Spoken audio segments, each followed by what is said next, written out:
하나님 말씀은 요한복음 3장 1절부터 8절까지 보시겠습니다. 요한복음 3장 1절부터 8절.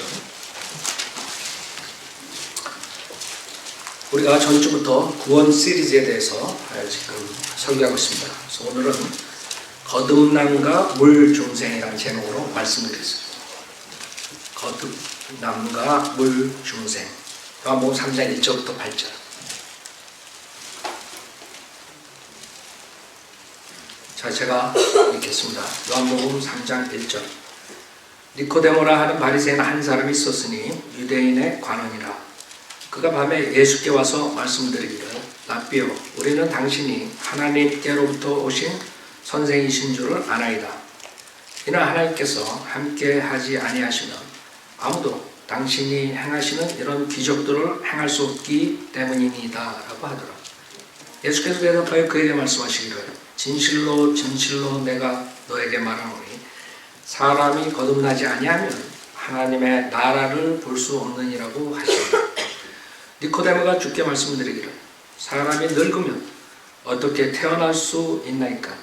사람이 자기 어머니의 태에 두 번째 들어갔다가 태어날 수 있나이까? 라고 하니 예수께서 대답하시기를, 진실로 진실로 내가 너에게 말하노니 사람이 물과 성령으로 태어나지 아니하면 하나님의 나라에 들어갈 수 없느니라. 육신으로 난 것은 육이요 또 성령으로 난 것은 영이니라. 내가 너에게 너희는 거듭나야만 한다고 말한 것을 이상히 여기지 말라. 바람이 의미로 불어서 내가 그 소리를 들어도 어디서 와서 어디로 가는지 알지 못하듯이 성령으로 난 사람은 모두 그와 같으니라고 하시니라. 잠깐 기도드리겠습니다. 위대하시고 거룩하신 하나님 아버지, 죄인인 저희들을 주님의 말씀으로 구원해 주시고 또 주님의 자녀 삼아주시는 데 감사드립니다.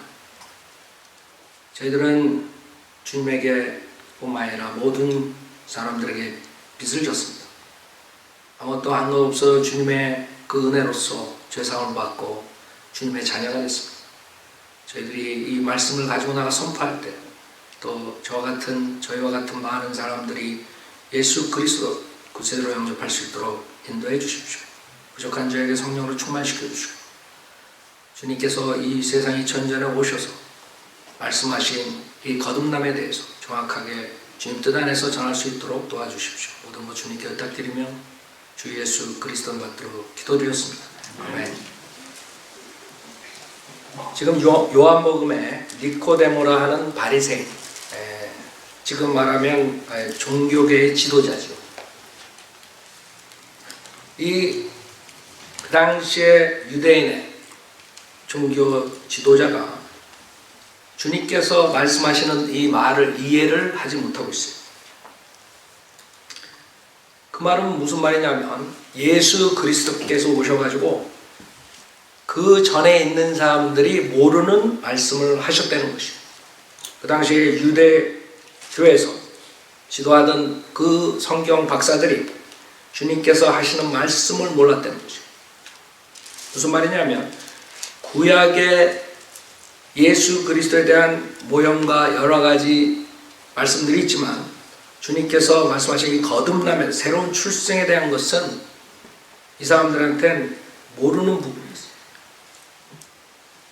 그게 왜 중요하냐면 많은 사람들이 새로운 출생을 해야 되는데 이 새로운 출생 없이 종교생활을 하기 때문에 결국에는 교회에서 열심히 일하지만 섬기고 하지만은 결국에 육신이 죽으면 혼은 죄사함을 받지 못한 채 무서운 지옥에서 영원토록 고통을 받아야 돼요. 그래서 오늘의 그 구원 시리즈 두 번째 거듭남과 물중생이라는 제목으로 말씀드리는데, 우선 거듭남, 여러분들이 born again이라 그러죠. 여러분이 미국 사람들 말하면 나는 born again 크리스찬이야 그러면 다시 태어난. 그래서 regeneration이라고 하는데, 나는 거듭난 크리스찬이라 했을 때 말은 새로 탄생했다. 지금 여기에 본문에 나오는 그 아이디어, 새로 태어난. 일단 니코데모가 주께 말씀드린 사람이 늙으면 어떻게 태어날 수 있나까? 이해가 안 되는 부분이에요. 자기가 육신으로 태어났는데 다시 태어나요. 그럼 내가 엄마한테 다시 들어갔다 다시 나와야 되냐? 종교 지도자가 이렇게 물어보는 것이에요. 지금도 많은 사람들이 거듭남에 대해서 물어본다. 그래서 많은 사람들이 거듭남의 비밀 뭐 이래가지고 얘기를 하지만 거듭남은 비밀이 아니에요. 주님께서 오셔가지고 쉽게 거듭날 수 있도록 말씀하셨어요. 많은 사람들이 그걸 안 믿어요. 문제는 사람이 안 믿는 거지. 거듭남이 그 박옥수 목사 구원파에서 가르친 것처럼 비밀이 아니에요. 비밀. 어려운 것이 아니에요. 주님께서 오신 이유는 모든 죄인들이 쉽게 구원받도록 하기 위해서 오신 것이에요. 그러나 사탄은 그 쉬운 구원을 어렵게 만들었어요. 많은 그런 계략으로서, 그것도 목사들을 통해서 아니면 여러 가지 방법으로 사람들에게 이 쉬운 새로운 출생에 대해서 막아버렸어요. 그래서 많은 사람이 거듭남의 비밀 그래가지고 뭔가 특별한 경우에만, 특별한 사람들만 거듭나는 줄 착각하게 된다. 그와 반대로 세상 사람들도 이 성경에 있는 이 용어를 세상적으로 만들기 위해서 많은 사람들이 거듭남에 대해서 얘기한다. 여러분들 신문에 보면 뭐 회사가 거듭나야 된다, 우리 상품이 거듭나서 나왔다, 뭐 제품이 거듭나야 된다, 뭐 국회가 거듭나야 된다, 국회의원이 거듭나야 된다. 이게 거듭남, 이게 하나님의 거룩한 하나님의 성경적인 말씀이 오용돼 버렸어요. 사람들에게 혼동을 가지고 있다. 이게 마귀가 하는 짓이에요. 그래서 사람들은 거듭난다는 말을, 성경에 나오는 그 거룩한 말을 가지고 장난질하고 있어요. 그래서 사람들이 모르는 거듭난 게 뭐냐. 그 사회에서도 사회가 거듭나야 된다. 국가가 거듭나야 된다. 사람이 거듭나야 된다. 그 사람이 거듭나야 되는데 그 성경적인 뜻을 모르고 그냥 거듭나야 된다. 그 다음에 또 혼동되는 것은 많은 사람들이 심리학적인 그런 교육을 받고 그거를 목사들이 사용해가지고 많은 사람들에게 이 쉬운 구원을 어렵게 만들고 있어요. 예수를 만나십시오. 예수를 체험하십시오. 그리스도를 내 삶에 오십시오. 뭐 이런 식으로 많은 사람들이 이 거듭남에 대해서 착각하게 만듭니다. 그 성경적인 용어가 아니에요. 성경적인 용어는 거듭남이에요. 그 거듭남은 무엇이냐? 우선 여러분이 회심하라 그러죠. 여러분 많이 들었을 거예요. 회심하라. 죄인이 죄로부터 그리스도께로 돌이키는 행위가 회심이에요. 회심. 그때에 죄인이 그리스도께로 돌이킬 때 하나님께서 그 사람을 새로운 피조물로 창조하시는 역사가 중생이 거듭남. 새로운 피조물로 창조하신다. 고린도후서 5장 보세요. 그래서 거듭남은 새로운 피조물이 되는, 새로운 탄생을 말하는, 주님께서 여기서 말씀하시는 것처럼 고린도후서 5장 17절에 보면 어떻게 거듭나느냐. 우선 거듭남이 무엇인가, 그 정의가 뭐냐. 죄인들이 그리스도께로 돌이켰을 때 주님께서 새로운 피조물로 창조한 그런 역사가, 고린도후서 5장 17절에 그러므로 누구든지 그리스도 안에 있으면 새로운 피조물이라. 옛 것들은 지나갔으니 보라 모든 것이 새롭게 되었도다. 새로운 피조물이 된 것이다. 그래서 여러분이 만약에 거듭났다면 새로운 피조물로 되어야 돼요. 그 말은 개혁이 아니라는 거예요. 첫째로 거듭남은 개혁이 아니라, 많은 사람들이 개혁한다. 개혁. 즉 하나의 아이디어가 악행에서, 자기가 가는 악행에서 돌이키는 그런 아이디어를 생각해요. 개혁은 좋죠. 여러분이 나쁜 습관에서 돌이켜서 좋은 습관으로 돌이키는 게 좋은 거예요. 근데 문제는 개혁이 본어게인이 아니라 중생이 아니라 여러분이 담배를 끊고 술을 끊고 모든 죄악을 끊는다 그래서 거듭나는 게 아니에요. 많은 사람 착각한다. 저도 군대에서 담배 피고 학교 갈 때 담배 피고 미국에 가가지고 유학할 때 담배 안 폈어요. 끊었어요. 그렇다고 내가 거듭난 적이 있는 게 아니에요. 예수 몰랐어요. 많은 사람들 붕해 이런 데 가가지고 아니면 트레스티아스 산에 올라갔다 와가지고 뭐 담배 끊고 술 끊고 그래가지고 그게 거듭났다고 착각하게 만들어요. 정확한 거듭남에 대해서 목사들이 가르쳐 주지 않기 때문에 문제가 생기는 것이에요. 그래서 첫 번째로 여러분이 아무리 악한 행위에서 돌이킨다 그래서 거듭나는 게 아니라 지금 여기서 말씀하신 것처럼 새로운 출생을 말합니다. 즉 두 번째 출생을 말합니다. 초자연적인 행위, 하나님께서 하신 것. 여러분이 예수 그리스도께 왔을 때 주님께서 초자연적으로 거듭나게 하시는 것입니다. 즉 성령에 의해서 여러분이 새 사람으로 창조되는 것입니다. 그렇기 때문에 이 거듭남은 어떤 진행 과정이 아니에요. 많은 사람들이 내가 열심히 고행하고 선한 일하고 어떠한 행함을 함으로써 그 이루어지겠죠 언젠가. 그것이 아니라 지금 여기 본문에서 말씀하신 것처럼 육신으로 난 것은 육이요 또 성령으로 난 것은 영이라 했어요. 즉 여러분의 첫 번째 탄생인 육신의 탄생도 생일이 있어요. 한순간에 태어나는 것이죠. 물론 그 전에 임신하는 기간이 있죠. 그렇다고 해서 그 사람 생일이 10개월 다가 생일이 아니에요. 어느 한순간 태어나요. 그날이 생일이야. 태어난 날, 그쵸? 마찬가지. 여러분이 복음을 듣고 아니면 여러 가지 환경을 통해서 정말 구원에 대해 생각하고 하지만은 이 복음을 정확하게 자기의 의지로 마음으로 믿고 구원받는 것은 한순간 진행 과정이 아니에요.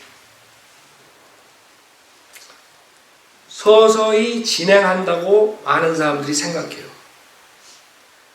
그 이유는 많은 사람들의 그 누룩이 들어갔는데 그 중에 대표적인 인물이 칼빈이에요. 칼빈의 그 아이디어는 어거스틴으로부터 오는데 한순간에 이루어지는 이런 것보다 어떠한 행위를 함으로써 물론 말로는 개혁주의 은혜로 구원받는다 하지만은 사람들이 혼동하게 만들었어요. 기독교 강요 요약 존 칼빈 지음 이영기 박사 옮김 이 책에 제가 정확하게 이 책에 대해서 말씀드린 건 여러분들이 나중에 제가 말한 것이 내가 말한 게 아니라 장로교 목사가 말했다는 것을 알고 내가 지어낸 것이 아니라 실질적으로 존 칼빈이 회개와 중생에 대해서 뭐라고 가르치는가 그것을 여러분에게 알려드리기 위해서 이것을 하는 것이에요. 요게 뭐라 그러냐면 존 칼빈이 그러므로 우리는 평생을 통하여 죄악과 우리의 옛 자아에 대하여 죽고 그리스도와 그의 의를 따라 사는 일에 대하여 명상해야 한다. 그런데 우리가 이 죽을 몸에 갇혀있는 동안 이 중생은 결코 완성될 수 없기 때문에 회개를 통한 치료는 죽을 때까지 계속된다. 이런 아이디어, 존 칼빈. 이거는 장로교회를 창시한. 그때 우리나라는 이 칼빈주의, 장로교의 영향이 굉장히 크거든요. 처음에 한국으로 들어갔기 때문에 정확한 거듭남과 중생에 대해서 모른 채 결국에는 많은 사람들이 열심히 종교행위로 들어가 버린 거예요. 왜? 이 진행 과정을 통해서 완전한 중생을 하게 돼요. 무슨 말인지 알아요? 주님께서 여기서 말씀하신 것은 육신으로 난 것은 육이요 또 성령으로 난 것은 영이니라 했어요. 8절에 바람이 음이로 불어서 내가 그 소리를 들어도 어디서 와서 어디로 가는지 알지 못하되 성령으로 난 사람은 모두 그와 같으니. 여러분이 하나님 말씀을 듣고 그 당시에 바로 자기의 의지로서 예수를 안 믿을 수가 있어요. 그 과정이 1년이 될 수 있고 2년이 될 수 있고 3년이 될 수 있어요. 그렇죠? 저도 구원에 대해 생각하고 하나님에 대해 생각하고 한 1, 2년 뒤에 복음을 내가 받아들였어요.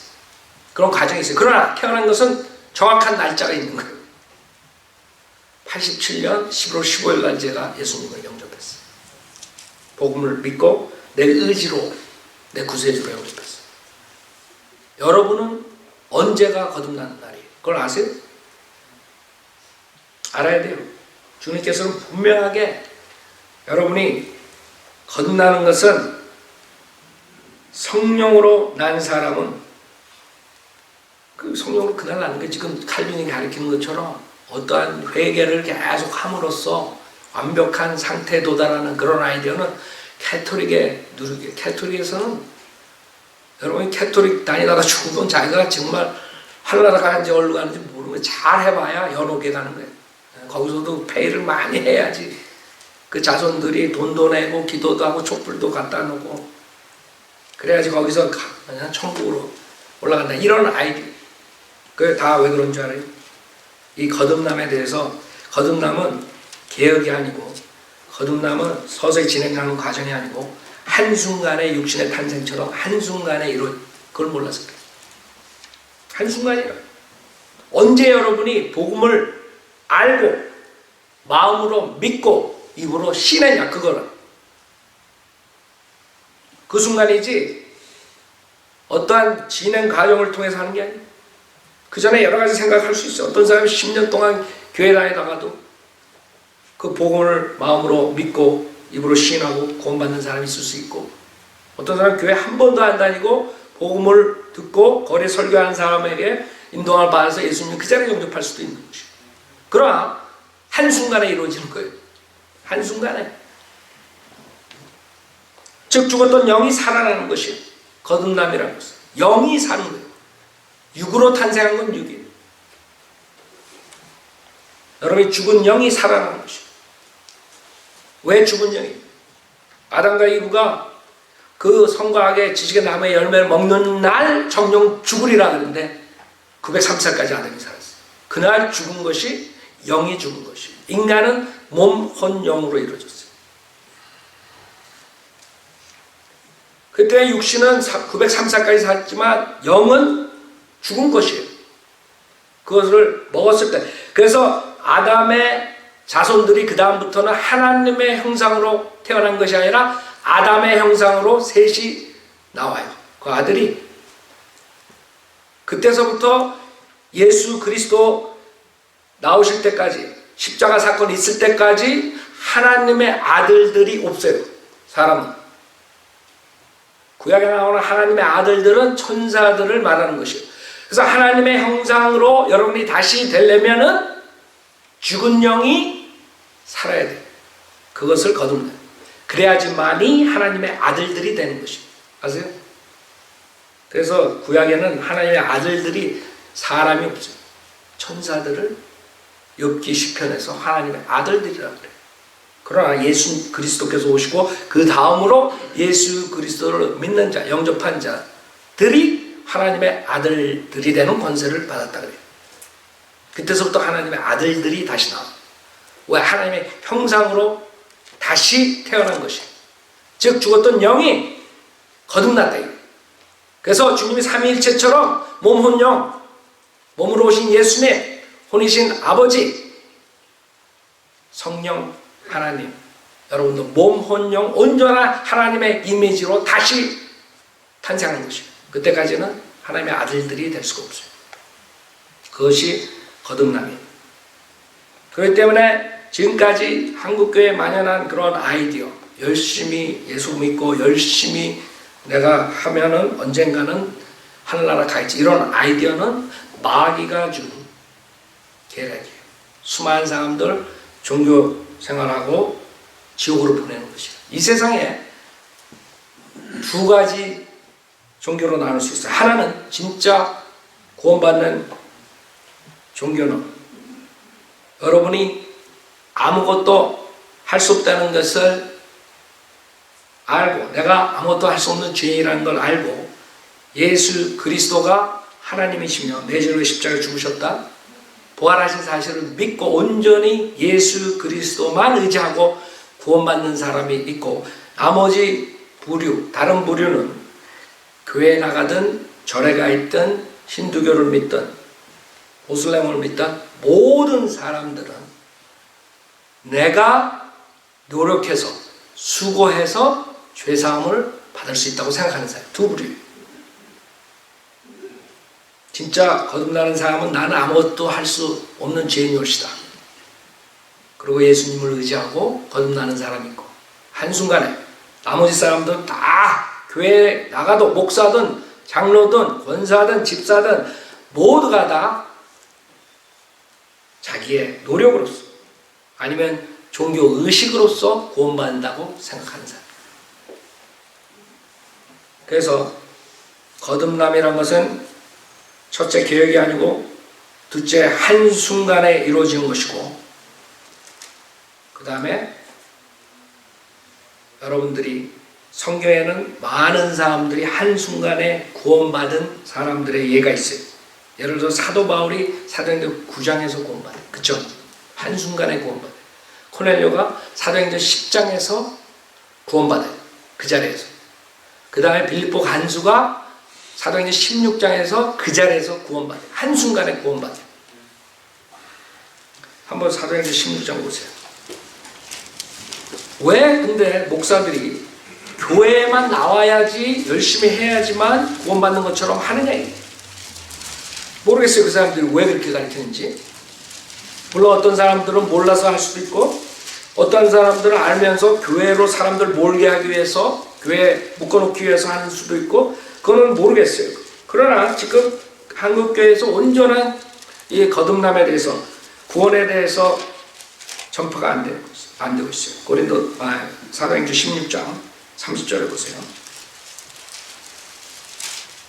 사도행전 16장 30절에 그리하여 그들을 데리고 나와서 말하기를, 선생님들이여, 내가 구원을 받으려면 어떻게 해야 하나이까라고 하니, 그들이 말하기를 주 예수 그리스도를 믿으라, 그리하면 너와 내 집안이 구원을 받으리라고 하니라. 즉 이 빌립보 간수는 내가 구원을 받으면 어떻게 해야 되는지, 내가 거듭나려면 어떻게 해야 되는지. 그랬더니 바울이 주 예수 그리스도를 믿으라 그랬어요.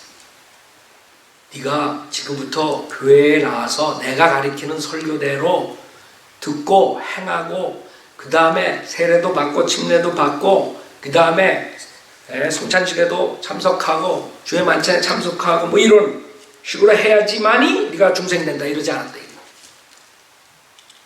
근데 왜 목사들이 그렇게 그렇게 가르치냐? 왜 그런 식으로 말은 안 하지만 사람들을 그렇게 생각하게 만드냐? 교회 나가는 사람이 이 거듭남, 쉬운 거듭남, 이 구원에 대해서 모른 채 10년, 20년, 30년 나갔다. 그걸 어떻게 하면? 여러분들이 증인들이에요. 여러분들이 순복음교회에서 온 사람들, 장로교회에서 온 사람들, 감리교회에서 온 사람들, 여러 교회에서 오셨다. 여러분들이 증거, 여러분들이 10년 동안, 20년 동안, 30년 동안 교회 생활 했는데 거듭나지 못한 채 믿음 생활 했다. 그래서 진리를, 즉 복음을 듣고, 아, 이렇게 거듭나는 거구나, 이렇게 구원받는 거구나. 그리고 그 순간에 예수님을 영접하고 거듭났다. 한순간적인 것이지, 내가 과거에 30년 동안 영락교회에서 장로를 했기 때문에 내가 중생했다, 그럼 곤란하다. 주님이 심판대에서 여러분이 한번 그 말 해보세요. 너 어떻게 하늘나라 올라 그러냐? 내가 영락교회에서 30년 동안 장로했습니다. 내가 어디 그런 말 했냐? 한번 보여달라, 이게 성경. 뭐라 그랬어? 아, 그거는 우리 목사가 그랬는데. 머리 극적극적한. 하나님, 그건 하나님 말씀 없다.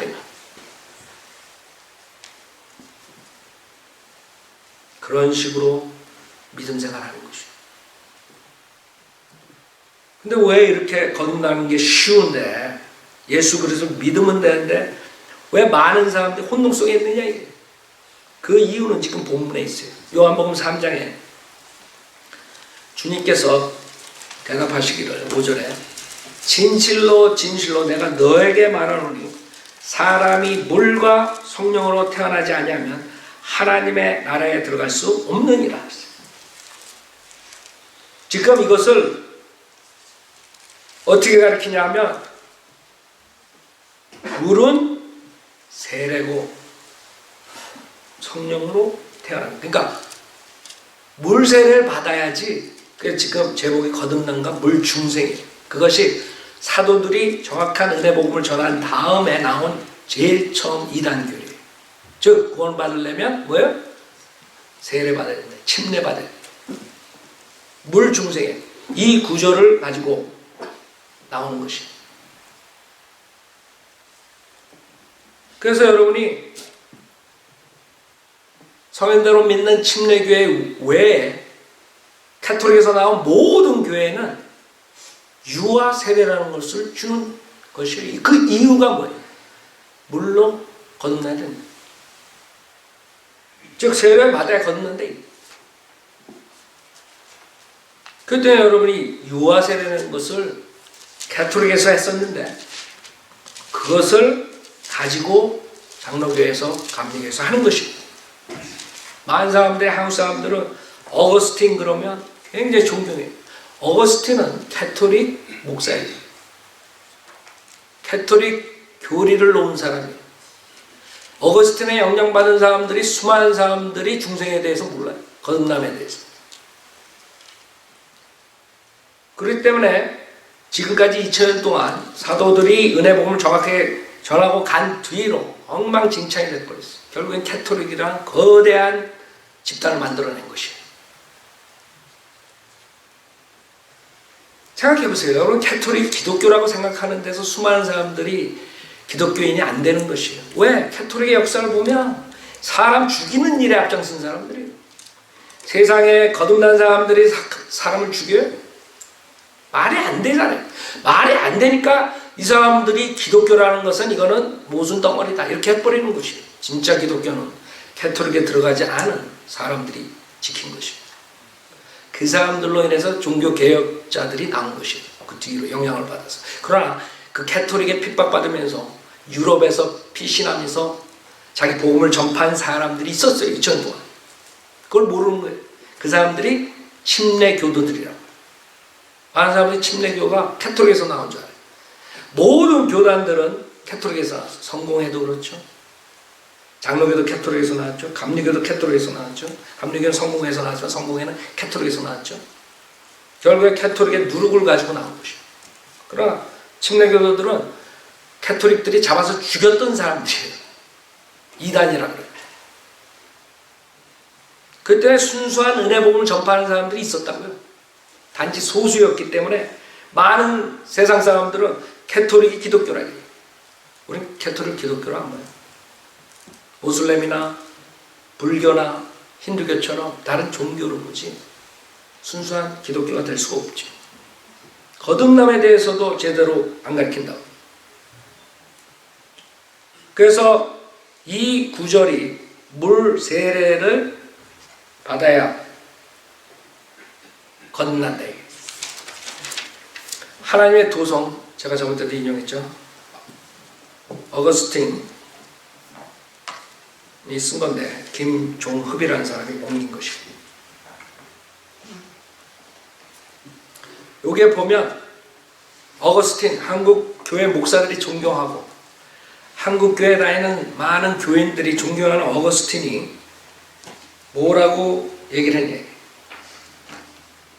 157페이지. 이게 5권의 157페이지.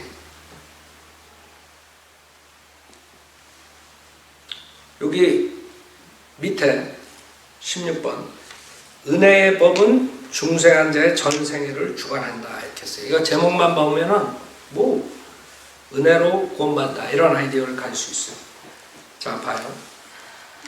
하나님은 위대한 긍휼로 어떤 사람들을 택하셔서 벌써 나서. 그러니까 여러분이 죄인이라는 것을 회개하고 자기의 의지로 예수 그리스도를 믿는 것이 아니라 벌써 태초 전에 하나님께서 어떤 사람을 구원해주고 선택해서 구원해주고 어떤 사람은 선택 안 하고 버리고 이런 걸 정하셨다. 예정론이라는 것이죠. 그럼 여러분이 왜 복음을 들어요? 여러분이 나가서 거리 서 있어요. 왜 여러분이 죽어라 가서 전도해요? 어차피 예정돼가지고 구원받을 사람은 다 구원받을 텐데 말이 안 되는 것이고 비성경적인 것이고 이런 사람들도 생애 처음 시기인 유아기에는 무저항으로 육에 굴복하며 둘째 시기인 아동기에는 이성이 아직 이 싸움을 시작하지 않았기 때문에 거의 모든 악한 쾌락에 항복한다. 이 시기에는 언어 능력을 가지게 되어 유아기를 통과한 것 같지만 그 분별 능력은 아직 약해서 하나님의 계명을 이해할 수 없다. 그러나 이 두 시기의 어린이들이 중보의 성례를 받았으면 잘 봐요. 이 사람들이 거듭나는 방법은 중보의 성례를 받습니다. 그러니까 은혜로 구원받는다. 다 말은 좋아요. 자칫 잘못하면 여러분이 속는 것이에요. 이 책을 읽어보면 어거스틴의 주장은 중보의 성례를 받았으면 이 책에 그 중보의 성례에 대해서 설명이 있어요. 맨 밑에 여기서 성례는 세례와 성찬을 의미한다. 자기네 책에 이렇게 얘기합니다. 여러분이 거듭나려면 세례와 성찬에 참여해야 돼요. 그걸 말하는 게 지금.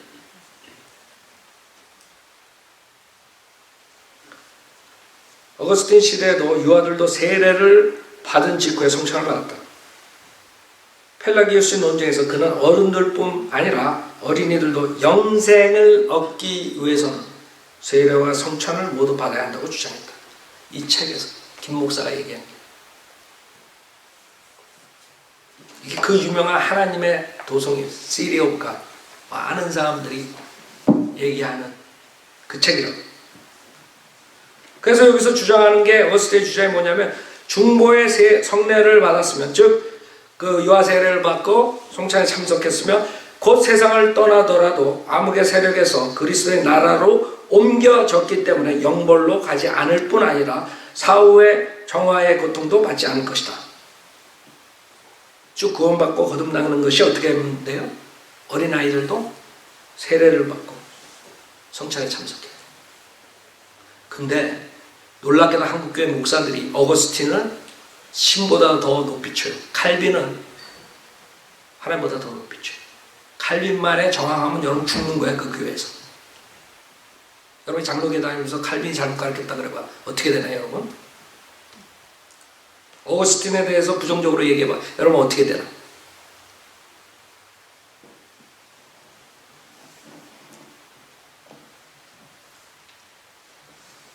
한번 영적 중생을 거치면 그 중생이라는 단어네요. 그래서 내가 찾은 거예요. 중생이라는 단어 안 나와요. 이 책 5권에. 찾아도 힘들게 나와 여기. 한번 영적 중생을 거치면 육신으로 출생해서 죽음과 맺어진 관계는 사회에 하등 불리한 결과를 초래하지 않는다.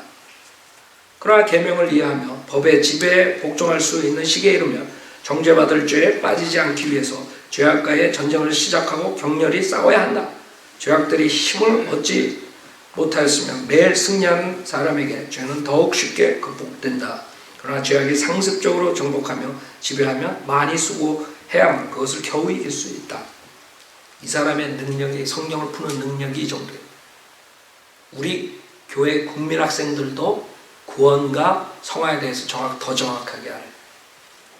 근데 이상하게 이 사람이 그렇게 유명한 사람이 한국교회에서는 그래서 영적 중생을 거치는 방법은 어거스틴에 의하면 세례와 성찬이에요.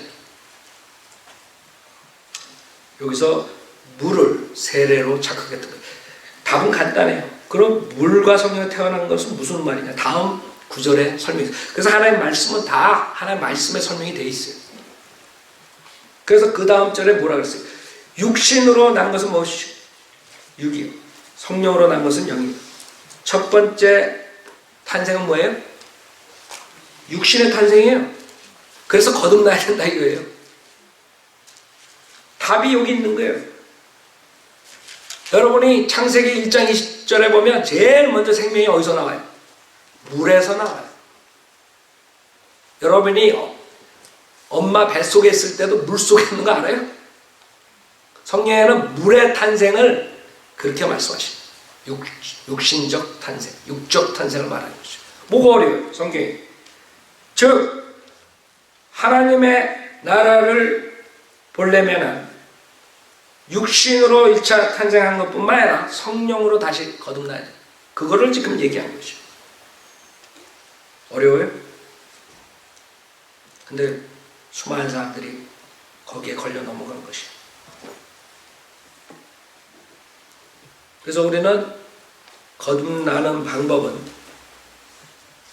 물이 아니라 성령으로 난다는 것을 알 수 있어요. 여러분, 사도 바울이 그런 문제에 대해서 고린도전서 1장에 조금 얘기를 해요.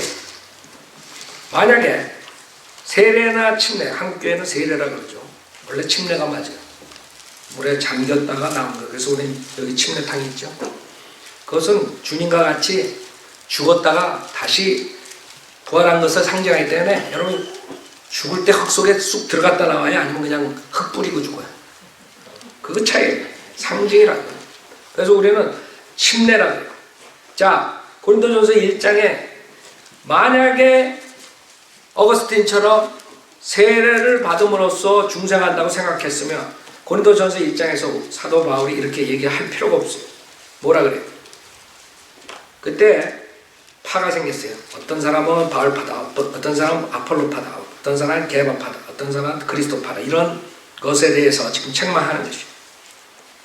12절에 이제 내가 이것을 말하면 너희 각자가 말하기를 나는 바울에게, 나는 아폴로에게, 나는 게바에게, 나는 그리스도께 속한다 라고 합니다. 그리스도께서 나뉘시느냐? 바울이 너희를 위해 십자가에 못 박혔더냐? 아니면 너희가 바울의 이름으로 침례를 받았더냐? 만약에 침례를 받는 것이 중생을 이룬다 그러면 사도 바울이 예수를 전파하고 침례를 줬어야 돼요? 안 줬어야 돼요? 줬어야 되죠. 근데 이 본문에서는 자기는 침례를 주러 온 것이 아니라 그래요. 무슨 말인 줄 알아요? 침례를 받음으로써 중생이 이루어지는 게 아니라 이거예요. 그래서 14절에 내가 하나님께 감사하는 것은 내가 크리스포와 가이오 외에는 너희 가운데 아무에게도 침례를 주지 아니하였음이라. 이는 아무도 내가 내 이름으로 침례를 주었다고 말하지 못하게 하려 함이라. 또 내가 스테파나의 가족에게도 침례를 주었으나 그 외에는 어느 누구에게도 침례를 주었는지 알지 못해. 생각해봐요. 사도 바울이 요 몇 사람만 구원시켰겠어요?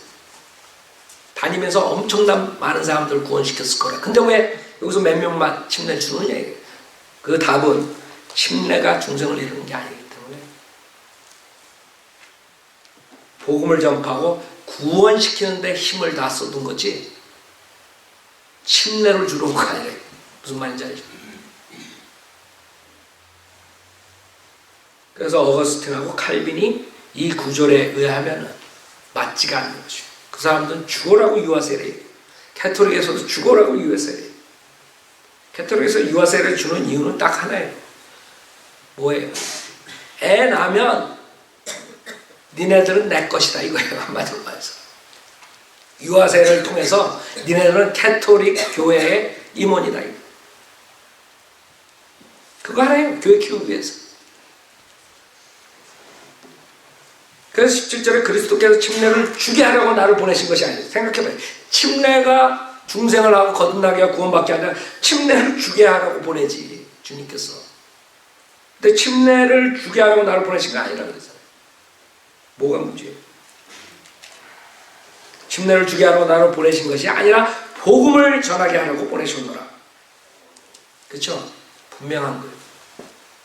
어거스틴처럼 세례를 줌으로써 중생한다. 이것은 맞지가 않는 거예요. 성경이에요. 복음을 듣고, 즉 복음은 예수 그리스도께서 내 죄로 십자가에서 피 흘려 죽으셨다가 대신 장사된 지 3일 만에 부활하신 사실이 복음이에요. 그 복음을 듣고 그것을 믿느냐 안 믿느냐 거기에 달린 거예요. 그거는 거듭나면 중생. 그래서 말의 지혜로 아니하면 그리스도의 십자가가 헛되지 않게 하려 함이라. 십자가를 전파하는 것이 멸망하는 자들에게는 어리석은 것이지만 구원을 받은 우리에게는 하나님의 능력이라고 했어요. 십자가에 전파함이라. 주님께 십자가에서 죽으셨다 부활하신 사실. 구속사역을 믿느냐 안 믿느냐, 그것을 전파하느냐 전파 안 하느냐, 거기에 달린 것입니다. 근데 흥미로운 게 지금 요한복음 3장에 주님께서 그 십자가에 대해서 말씀하세요. 요한복음 3장 13절에 하늘에서 내려오니 곧 하늘에 있는 인자 외에는 아무도 하늘에 올라간 자가 없느니라. 14절 모세가 광야에서 뱀을 들어 올린 것 같이 인자도 그렇게 들려 올려져야만 하리니 이는 그를 믿는 사람은 누구든지 멸망하지 않고 영생을 얻게 하려 함이니라. 십자가의 사건에 대해서 말씀하시다. 바로 성령으로 태어나야 된다고 말씀하신 바로 다음에 어떻게 성령으로 태어난 것에 대해서 말씀하신다고. 문제 있어요? 없다고요. 문제는 지금 어거스틴, 칼빈, 캐토릭 이런 데서 나오는 오류가 지금 한국에 다 퍼진 거예요.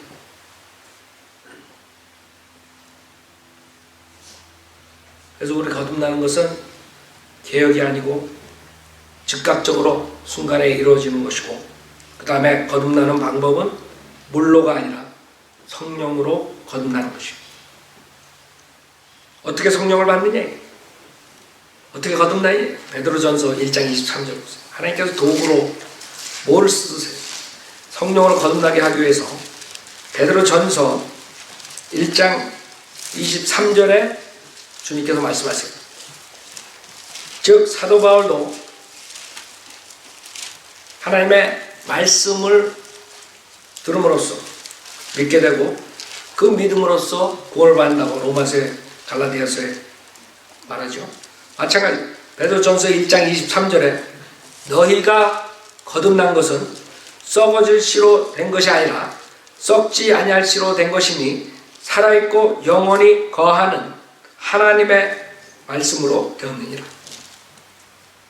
이는 모든 육체는 풀과 같고 사람의 모든 영광은 불의 꽃과 같으며 풀은 마르고 꽃은 져도 주의 말씀은 영원토록 남아 있음이라. 이것이 너에게 복음으로 전해진 말씀이니라. 그래서 성령으로 거듭나려면 어떻게 돼요? 뭘 도구로 하나님께 사용하세요?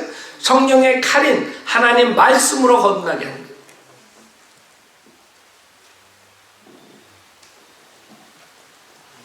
체험이 아니라 말씀으로. 많은 사람들이 내가 예수님을 만나고 빛을 보고 내가 마음이 뜨거워지고 내가 뒤집어지고 이런 신비로운 체험으로 거듭났다고 얘기를 한다. 아니면 이상한 그 마귀의 방언을 가지고 랄랄랄라 하면서 자기가 성령 받았다 이런단 말이에요. 그러나 성경은 체험으로 받는 게 아니라 이게 하나님의 말씀이 도구가 돼요. 아무리 여러분이 어떠한 체험을 해도 절에 가도 체험 많이 해요. 요가 가서 앉아있어서 체험 많이 하고 힌두교에서도 그렇고 모슬렘도 그렇고 수많은 사람들이 체험하고 있어요. 그렇다고 해서 그 사람들이 거듭나는 것이 아니에요. 거듭난 것은 성령의 칼인 하나님의 말씀을 믿을 때 거듭나는 것이에요. 하나님의 말씀으로 거듭나는 것이에요.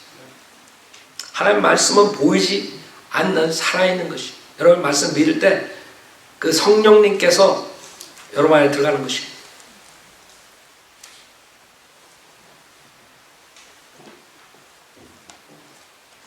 그렇기 때문에 사탄은 이 거듭났다가는 자기 자식을 뺏기는 것이에요. 사탄의 자식들을 뺏기지 않으려면 이 거듭남을 막아버려야 돼요. 어떻게든 간에 거듭남 비밀이다 이래. 이건 어렵다 이래. 그 다음에 세상 사람들이 그냥 일상적으로 쓰는 말로 오용시켜버리고, 그 대신에 심리학적인 용어들 써가지고 체험과 경험과 이상한 방법으로 가게 하는 게 이게 사탄의 계략이에요. 그러나 성경에서는 어떠한 체험도 어떠한 것도 거듭나게 할 수 없고 오직 하나님의 말씀으로 거듭나는 거예요. 여러분이 제가 복음을 전했을 때, 즉 예수 그리스도의 십자가의 구속사역을 전했을 때 여러분이 믿고 그 자리에서 입으로 예수 그리스도를 주로 시인할 때 거듭나는 거죠. 바로 그 즉시 순간적인.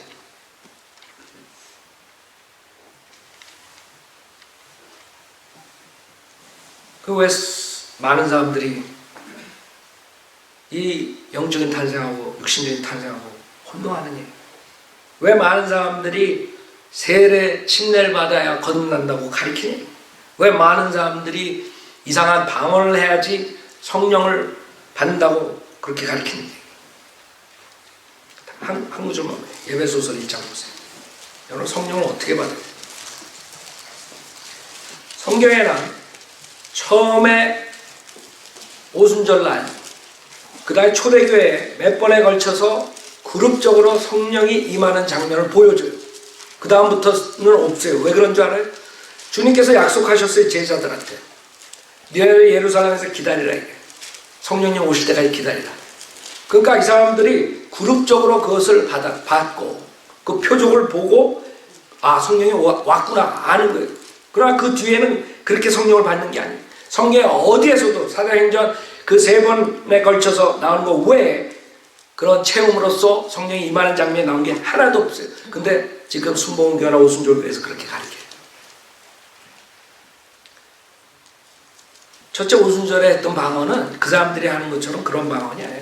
언어의 랭귀지예요. 성경에 나오는 그 방언이라는 뜻은 랭귀지를 말합니다. 다른 나라에서 온 사람들이 예루살렘에 왔다가 그 자기네 나라 언어로 들었다 그래요. 오순절은 사도행전 2장에 보면 그때 지금 하는 방언은 그 사탄이 성령의 역사를 모방하는 거라.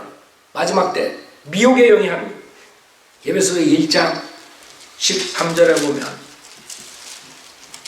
에베소서 1장 13절 그분 안에서 너희도 진리의 말씀 곧 너희 구원의 복음을 듣고서 그분을 신뢰하였으니 또 너희가 그분을 믿고서 약속의 그 성령으로 인침을 받은 것이에요. 성령을 어떻게 받아요?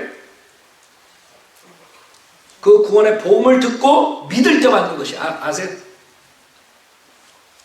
어서 이상한 체험하는 걸로 받는 게 아니에요. 많은 사람들이 지금 속고 있어요.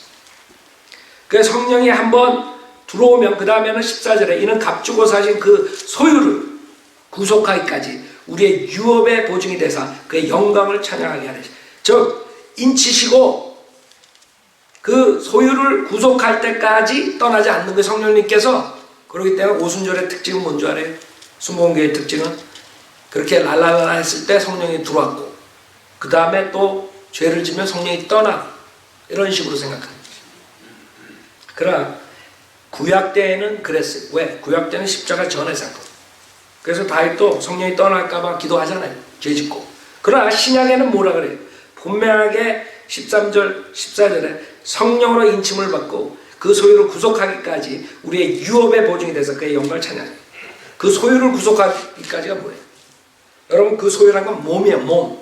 우리가 예수를 영접할 때 여러분이 영은 거듭나고 혼은 죄사함을 받고 그렇기 때문에 언제든지 몸을 떠나서 그 혼이 하늘나라에 가는 거예요. 죄가 없기 때문에 주님의 보혈로 깨끗이 씻음을 받았기 때문에. 그러나 몸은 죽잖아요. 몸은 구속되지가 않았어요. 몸은 죄를 짓는다고요. 죄의 싹은 사망이라 했어요. 그래서 여러분이 죽는 것이에요. 주님이 만약에 오지 않으면 여러분 언젠간 죽어요. 만약에 여러분 중에 나는 안 죽어 그런 사람 있으면 정신병동에 가야 돼요. 그렇죠? 성경은 정확한 것이에요. 죄의 싹은 사망. 그래서 그 소유를 구속하기까지 그 몸이 구속될 때, 그 몸이 구속될 때가 언제예요? 만약에 지금 주님이 오셔서 우리를 데려가시면 그때를 말하는 거예요. 우리 썩어질 몸이 썩지 않을 몸으로 변하고 죽을 몸이 죽지 않을 몸으로 변하고 그게 구속이에요. 몸의 구속. 즉 예수 그리스도의 부활된 몸처럼 영광된 몸을 입을 때가 구속이에요. 그 다음에는 여러분이 감기 걸릴 염려 없어요. 근데 그전에는 감기 걸릴 염려가 있어요. 구원받아도. 지금 오순절교회 목사들이 구원받으면 질병이 걸리지 않는다. 거짓말이라. 이 사람들이 몸의 구속을 혼동해서 그래요.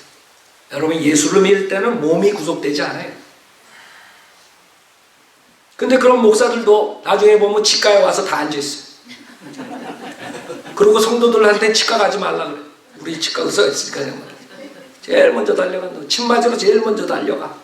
그리고 성도들은 암에 걸려도 기도로 다 해. 그러고 와이프가 죽었어. 그 다음에 3일 있다가 전도사랑 결혼해. 이런 목사들이 나오는 거야.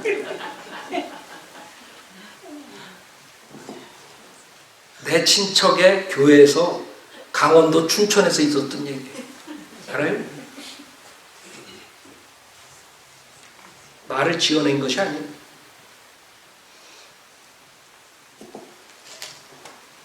여러분들은 그렇게 해가지고 성령을 받고 무슨 체험과 어떠한 행위를 함으로써 받는 것이 아니라 복음을 듣고 그분을 신뢰했으니 또 너희가 그분을 믿고서 약속의 그 성령으로 인칭을 받은 것이다 이거지.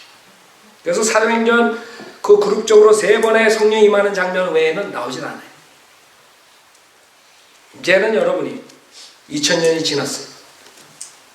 예수 그리스도를 믿음으로써 성령을 받는 것이에요. 근데 왜 그것을 클리어하게 한국교회에서 전하지 못하는 얘기예요? 이 두 사람 플러스 가톨릭 누룩이 들어가서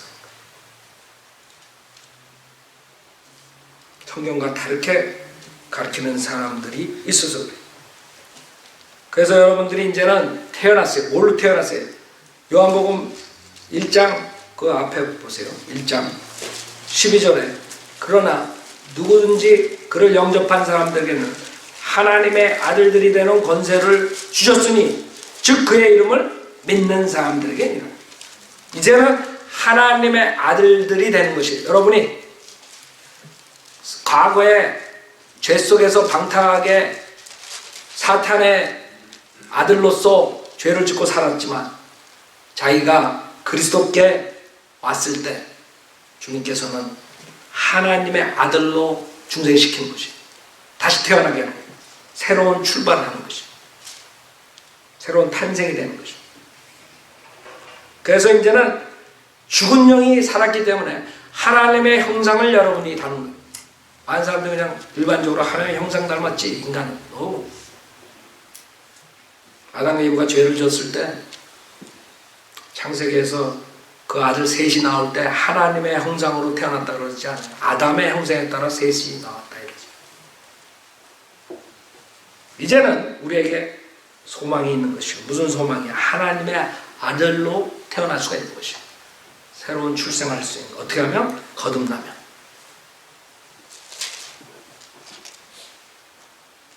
그래서 여러분이 자기의 의지로 죄인이라는 것을 인정하고 주님한테 자비를 베풀라고, 즉 주님의 십자가의 사건을 믿고 구원받고 싶다고 여러분이 자기 의지로 결정이 돼야 돼요. 그럼 구원해 주신다 그랬어요. 이 쉬운 구원을, 이 쉬운 거듭남을 수많은 사람들이 어렵게 만들어버렸어요. 아니 이렇게 쉬운 게 어딨어요. 생각해보세요. 하나님께서 인간을 창조했는데 다 지옥 가게 생긴 거예요. 다 사탄의 말 듣고 다 사탄 쫓아가는 거예요. 하나님께서 어렵게 만드시겠어요? 여러분이 자식이 죄를 졌을 때 여러분한테 여러분이 걔네들 어렵게 만들겠어요? 자식들한테 원하는 게 뭐예요? 하세 체인지라고, 회개라고. 회개하고 돌아오는 탕자는 아버지가 야 그거 가지고 안 돼 이런 아버지가 어디 있어요? 문제는 우리가 죄인인 것을 인정하고 주님을 영접하기 전까지는 여러분의 이 세상에 어떠한 방법으로도 평화를 찾을 수가 없어요. 마음의 자유함을 얻을 수가 없어요. 제가 그래서 예수 그리스도를 믿은 것이에요. 하나님과 내가 하나가 됐을 때만이 공허한 감이 없어져요. 만약에 여러분이 아직도 공허한 감이 있고 구멍이 뻥 뚫린 것 같고 아무리 해도 채워지지 않으면 여러분은 구원받지 못할 가능성이 많아요. 뭔가가 추구하는데 안 되는, 그쵸? 그래가지고 그것을 이 마음의 허무함, 마음의 허전함 이런 걸 채우기 위해서 공부를 죽어라고 한다고. 그래야 박사되고 교수 돼봐야 공허한 게 없어질 줄 알았어요. 저도 그랬어요. 요하가 가지고. 그래서 제가 구원받은 거예요. 내가 목표한 졸업하고 CPA가 했는데도 안 없어지는 거예요, 이게. 그래서 진리가 뭐냐 찾기 시작한 거죠.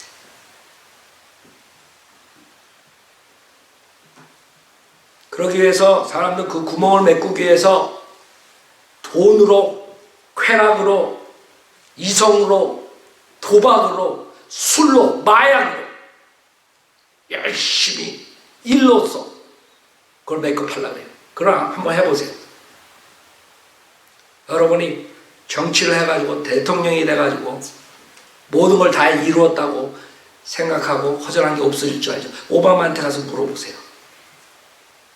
그렇게 해피한가? 조의가 있나? 평화가 있나? 마음에 그 구멍이 없어졌나? 허전한 감이 없어졌나? 우리나라 대통령은 자살까지 했어요. 왜 그런 줄 알아요? 이 예수 그리스도를 몰랐기 때문에. 인간은 모든 걸 다해서 그걸 없애려고 그래요. 그걸 메꾸려고 그래요.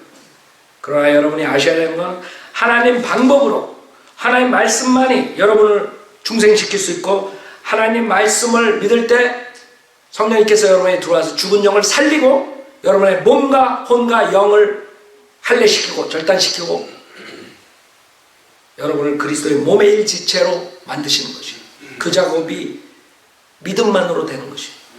그게 없으면 여러분은 항상 공허해요. 하나님과 하나가 될 수 없기 때문에. 그래서 여러분이 할례를 받았기 때문에, 즉 영적 할례, 몸, 혼, 영이 갈라졌기 때문에 여러분은 하늘나라에 가는 것이에요. 만약에 할례를 받지 않으면 몸과 혼이 딱 붙어 있으면 구원받아도 몸은 죄 질 수가 있어요. 하나님 말씀대로 안 살면. 그러면 이게 갈라지지 않으면 혼도 어떻게 돼요? 죄 짓는 거예요. 구약 때처럼. 그리고 구약 때는 시체 만지고 더러운 거 만지면 템플에 들어가지 못하는 것이에요. 왜? 몸이 죄를 지면 혼하고 붙어 있기 때문에, 혼도 죄를 짓기 때문에. 아세요? 무슨 말인지? 그러나 성령님이 들어오시면 성령의 칼, 하나님 말씀을 여러분의 관절과 골수를 자르고 혼과 영을 자른다 그랬어요. 여러분이 레이저 수술 생각하면 돼요. 직접 칼을 안 대도 잘라진다고. 알아요? 하나님 말씀 그 역할을 하는 거예요. 하나님 말씀 믿을 때. 그래서 믿으라 이거예요. 아셨죠? 여러분 믿기만 하면 이런 영적 수술이 이루어지는 것이에요. 마음의 할례가 이루어져요. 육신적인 할례가 아니라. 그것을 해야지 여러분은 거듭난, 영이 거듭나고 혼은 죄사함 받고 우리 몸은 구속의 날까지 기다리는 것이. 그것이 우리가 해야 돼요. 자매님 나와서 피아노 치시고, 여러분이 이제는 거듭남과 물 중생에 대해서 정확하게 들었어요. 여러분이 결정하셔야 돼요. 아, 내가 죄인이구나. 내 노력을 암만 해도 내 죄진 거를 갚을 수가 없구나. 이제는 내가 다 내려놓고 나는 아무것도 할 수 없습니다. 주님 저를 구원해 주십시오. 그런 시간을